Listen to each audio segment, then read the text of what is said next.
Hola YouTube. Uno de los aspectos que suelen causar confusión entre los usuarios de, prácticamente, cualquier tipo de sistema operativo son los permisos de las carpetas y archivos, una propiedad que se utiliza para garantizar que determinados usuarios o grupos de usuarios tengan acceso a determinados archivos o carpetas o puedan realizar modificaciones. Ya sea en Unix, sistemas Linux o en Mac OS X, cualquier archivo estará sujeto a unos permisos que se verifican cada vez que intentamos acceder a este y, en el caso que nuestro usuario tenga pocos privilegios, podemos llegar a toparnos con el molesto mensaje de acceso denegado. Si eres un usuario con experiencia, seguramente todo lo que vamos a comentar te suene familiar, pero, bajo mi punto de vista, es un asunto que vale la pena repasar y, sobre todo, puede servir de ayuda a todos los que están empezando a administrar sus equipos o se animan a dar sus primeros pasos con alguna distribución GNU/Linux. ¿Qué son los permisos de los archivos? ¿Para qué sirven? Aunque hoy en día los permisos de los archivos y carpetas nos puedan resultar algo dentro de lo cotidiano, sistemas operativos como MS2, Windows 95 o Windows 98 carecían de este control de acceso a los archivos. Por afinar un poco, nos vamos a centrar en el esquema que suele dar más dolores de cabeza a los usuarios, es decir, el que tradicionalmente ha estado presente en Unix y sistemas compatibles POSIX, como Linux y Mac OS X. Los permisos definen, de una manera simple y efectiva, reglas de acceso en lectura marca registrada, escritura, W, o ejecución, X, a determinados archivos. Si estos no son ejecutables, el de ejecución no procede, al igual que ocurre con las carpetas o directorios. Como su propio nombre indica, unos permisos de lectura nos permitirán abrir un archivo o una carpeta para echar un vistazo a su contenido, pero no podremos realizar modificación alguna hasta que no nos otorguen permisos de escritura, que son los que nos permitirán realizar modificaciones. Los permisos, los propietarios y los privilegios de los usuarios.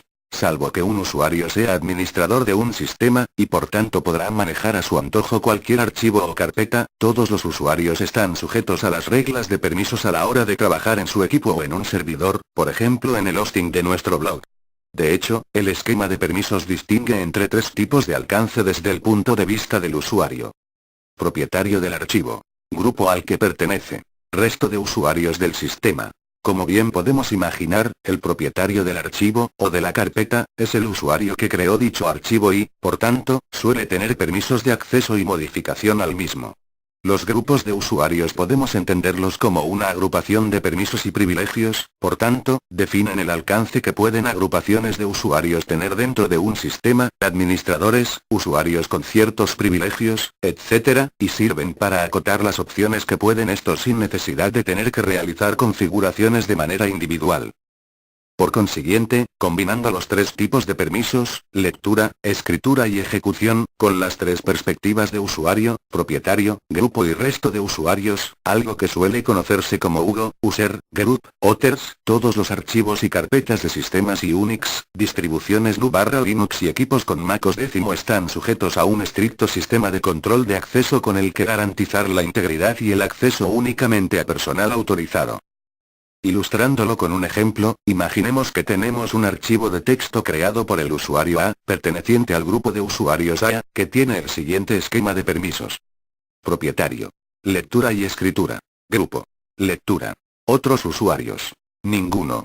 Con un esquema así, el propietario podría realizar modificaciones, el resto de usuarios del grupo podría acceder en modo lectura y los usuarios de otros grupos no podrían ni acceder a él ni mucho menos realizar modificaciones, salvo el usuario administrador que tiene permisos para hacer lo que quiera.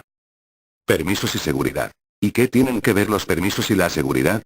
Una buena configuración en los permisos de nuestros archivos puede evitar que alguien con no muy buenas intenciones realice modificaciones sobre nuestro sistema y, por ejemplo, acceda a más información de la debida o ponga en peligro la integridad de nuestro sistema o de una de nuestras aplicaciones. Por tanto, una buena gestión de permisos es un factor clave que contribuye a mejorar la seguridad de un sistema.